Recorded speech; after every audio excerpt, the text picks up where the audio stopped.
I wasn't supposed to hear it. But sometimes, life gives you the truth when you least expect it.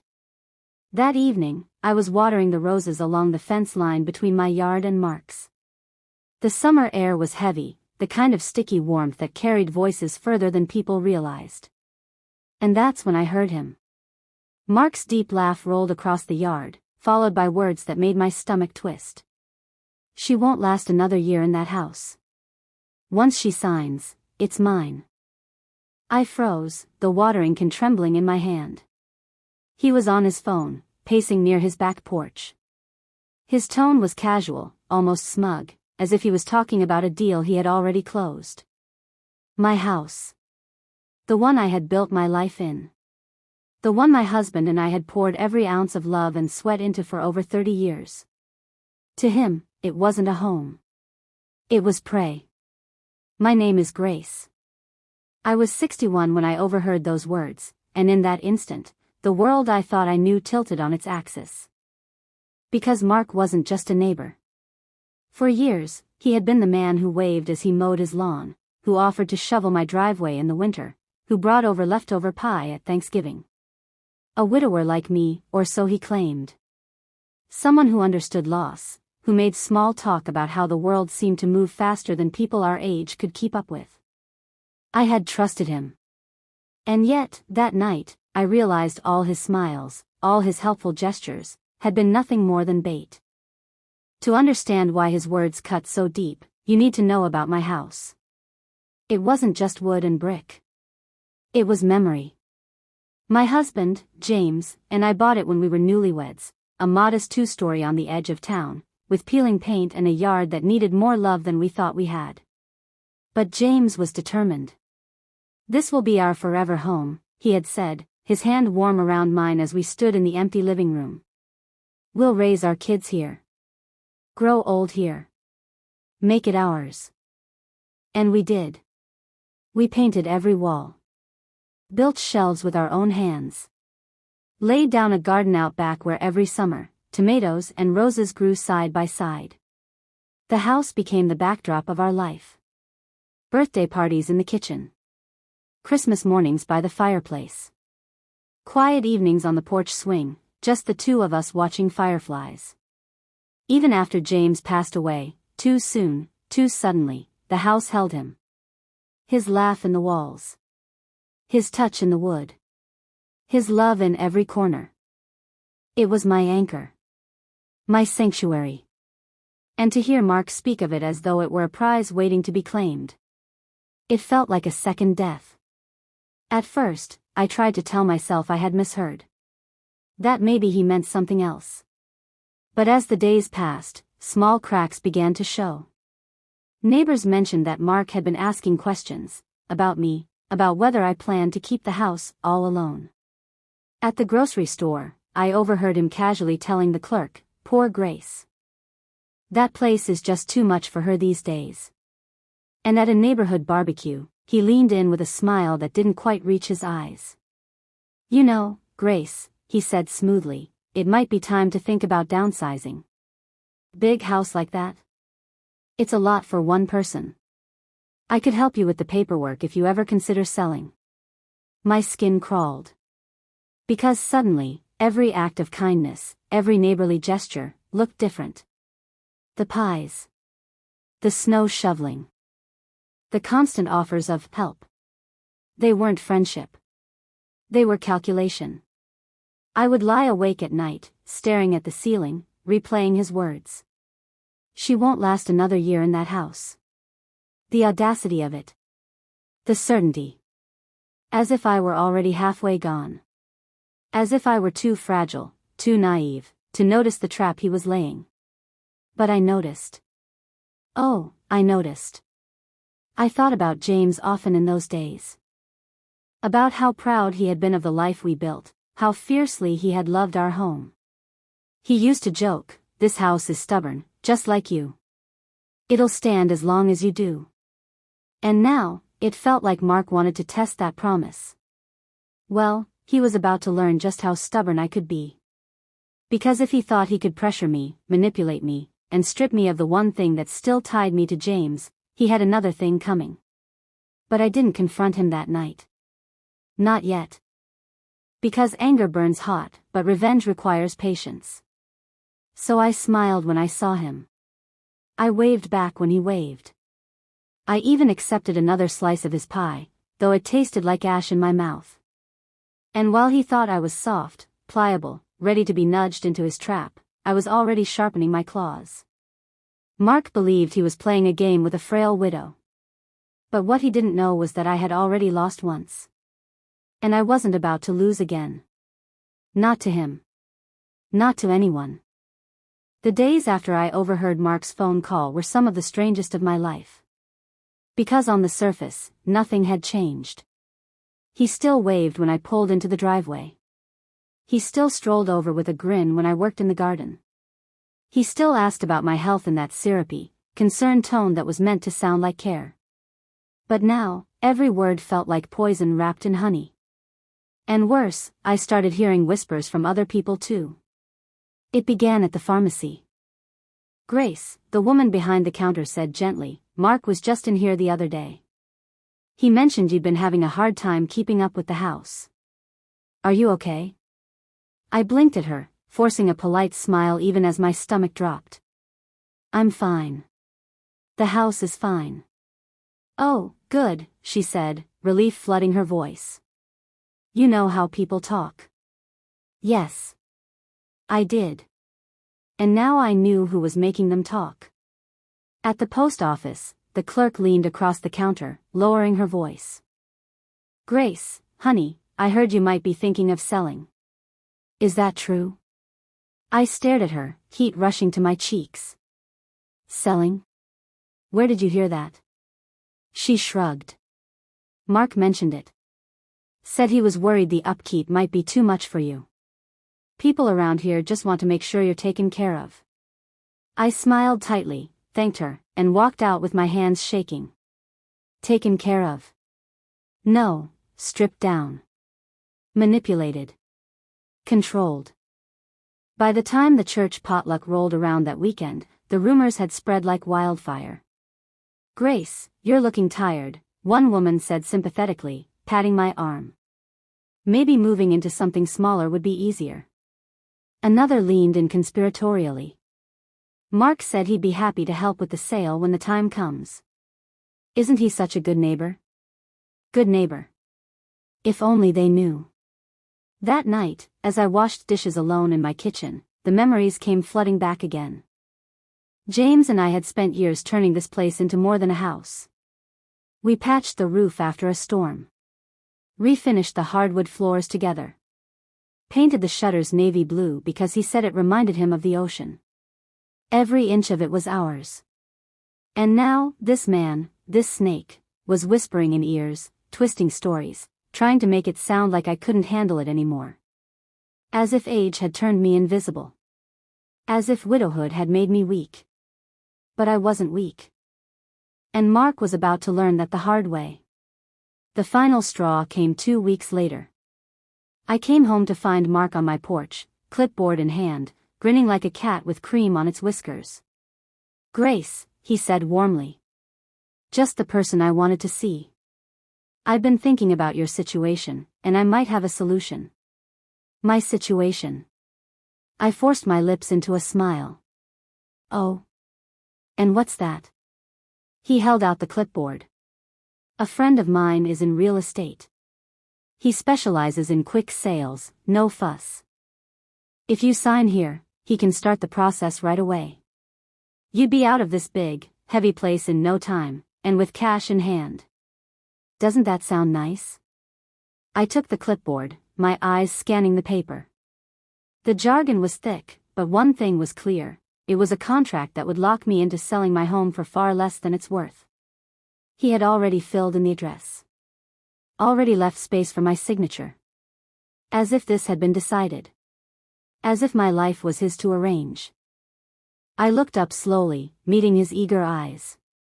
"Mark," I said softly, "that's very thoughtful of you." He beamed, relief flooding his face. "I knew you'd see reason. It's for the best, Grace. You'll thank me later." I smiled back, sweet as sugar. But inside, I was seething. Because now I knew exactly what game he was playing. And I had no intention of letting him win. That night, I sat at my kitchen table with the contract in front of me, James's old reading lamp casting a circle of light on the page. I thought about his words, all those years ago, "This will be our forever home." And I knew then what I had to do. I wasn't going to just protect the house. I was going to protect myself. And when the time came, I was going to make sure everyone knew exactly who Mark really was. The contract Mark handed me sat on my kitchen table like a ticking bomb. Every time I walked past it, my chest tightened. Not out of fear anymore, but fury. He had filled in my address. Left space for my signature. As if I were just a box to be checked, a step on his path to profit. But Mark had made one crucial mistake. He thought I was alone. Helpless. Gullible. What he didn't realize was that I had 30 years of grit behind me, 30 years of managing a household, balancing books, holding things together when life threatened to tear them apart. And I wasn't about to roll over for him. The first thing I did was call my daughter, Emily. I hadn't told her much up to that point. I didn't want to worry her. But now, I needed her advice, and more than that, I needed her fire. She came over that weekend, and I laid everything out, the rumors, the whispers, the contract. Her face darkened as she read the fine print. "Mom, this is a scam. He's trying to steal this house right out from under you." I nodded grimly. "I know. But I'm not going to let him. I need to play along for now, let him think I'm considering it. Meanwhile, we build a case." Emily's eyes gleamed, a mirror of her father's determination. "Then we'll build it brick by brick." On Monday, I called Caroline, a local lawyer who had helped me years ago with James's estate. She listened carefully as I explained the situation, then let out a sharp laugh. "Grace, what you've got here isn't just neighborly meddling. It's predatory. He's spreading false rumors to devalue your home and pressuring you into a fraudulent sale. If he pushes this any further, he could be facing legal trouble." Her words were like cool water on a burn. Because for the first time, I realized it wasn't just me versus Mark. I had the law on my side. Caroline instructed me to keep every scrap of evidence. The contract. The names of people who had repeated his rumors. Notes on every conversation. And then she smiled, sharp and certain. "Let him think he's winning. The more rope he gives himself, the easier it will be to hang him with it." The second step was a real estate appraisal.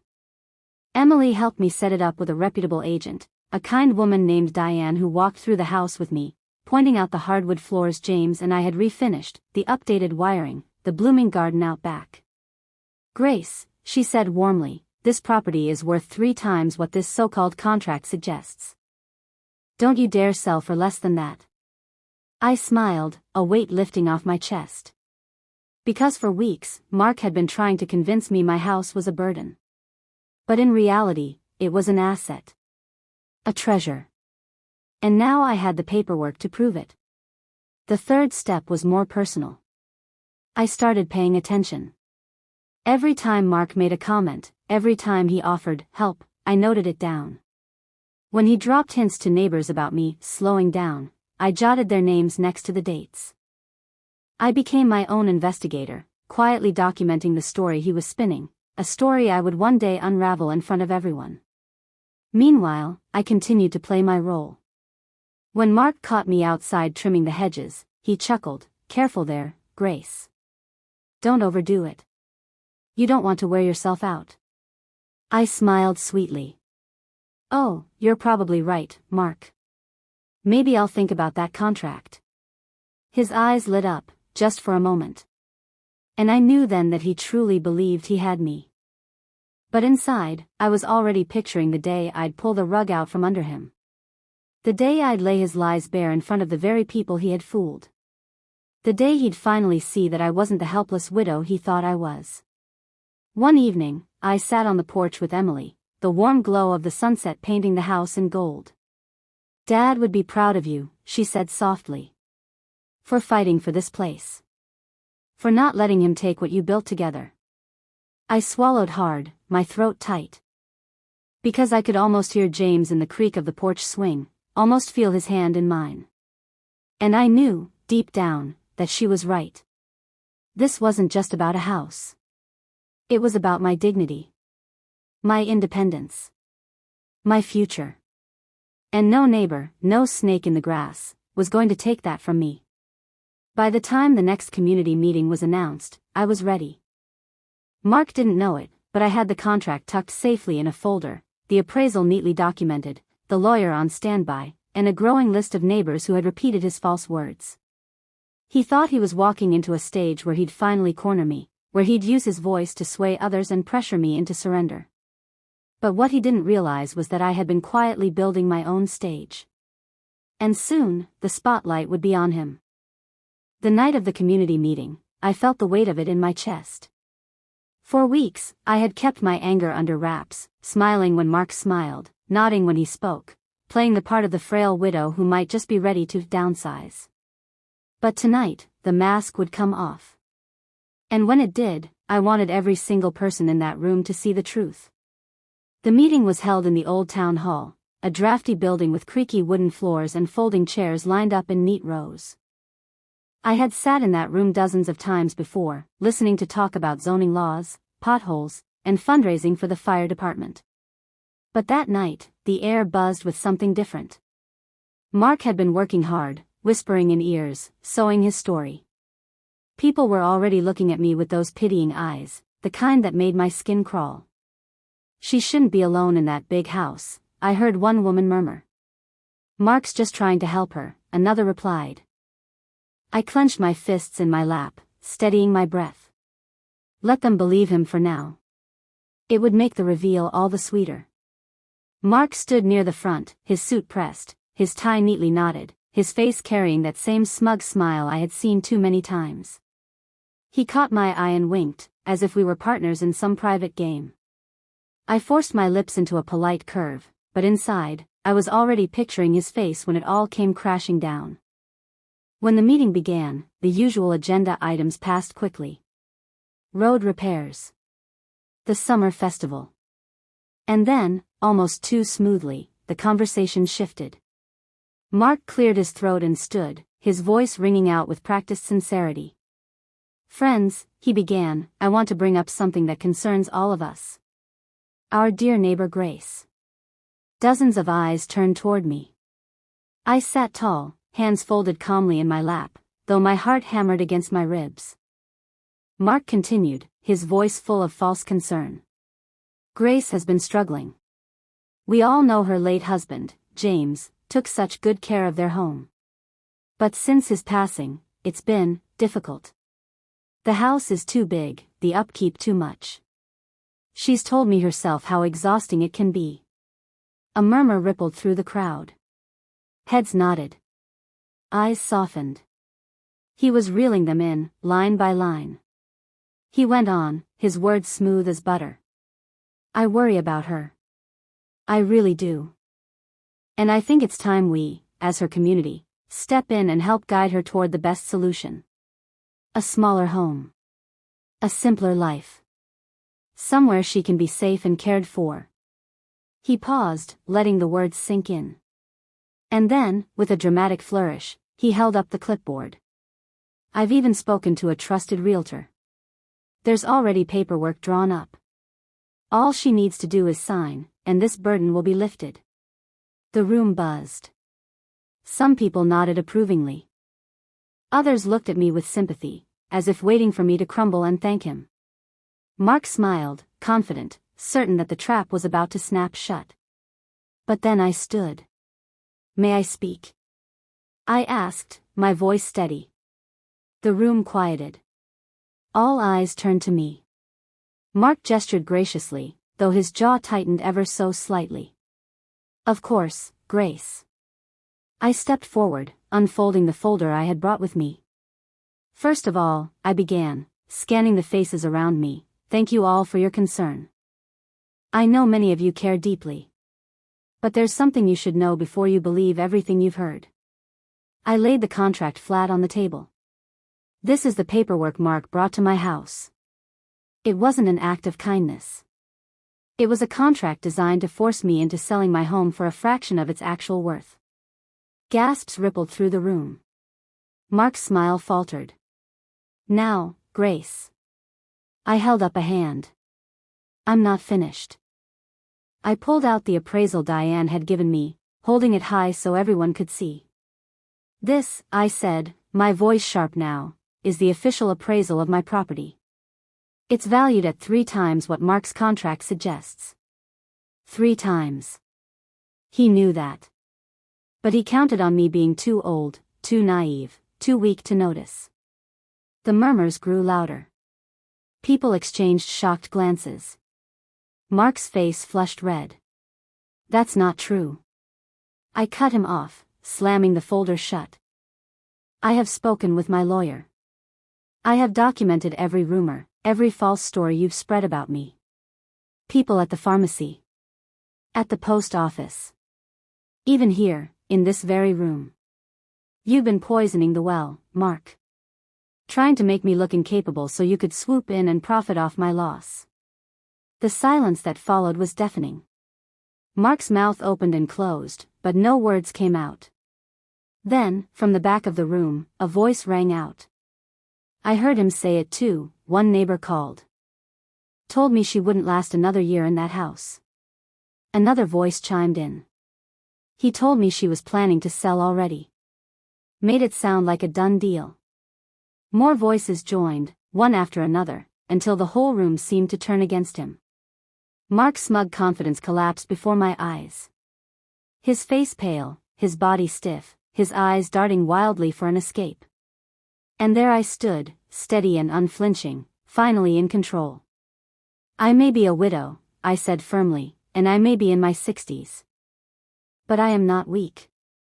I am not incapable. And I will not be bullied out of my home. The room erupted in applause.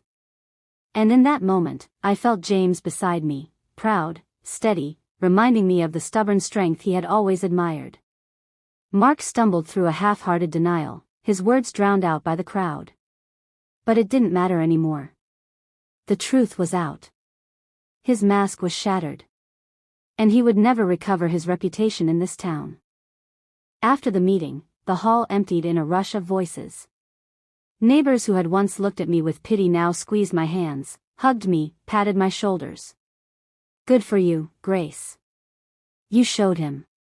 We should have known better than to listen. And one by one, they turned their backs on Mark.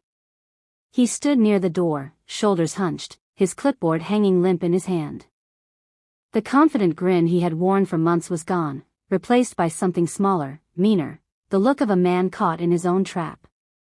I walked past him, head held high.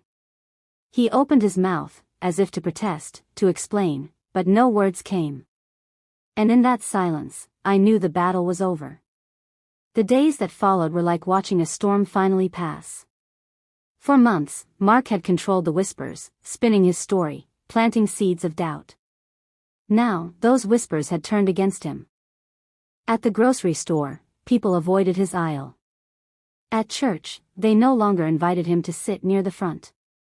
The same neighbors he had manipulated now eyed him with suspicion and disgust. His reputation, once polished and charming, was in tatters. And I didn't have to lift another finger. Caroline, my lawyer, followed up with a formal letter, a warning that if Mark continued to harass me or spread lies, we'd pursue charges for fraud and defamation. He didn't respond. In fact, he hardly showed his face at all. The man who once strutted across his lawn, smiling like he owned the world, now scurried from his car to his door without a glance.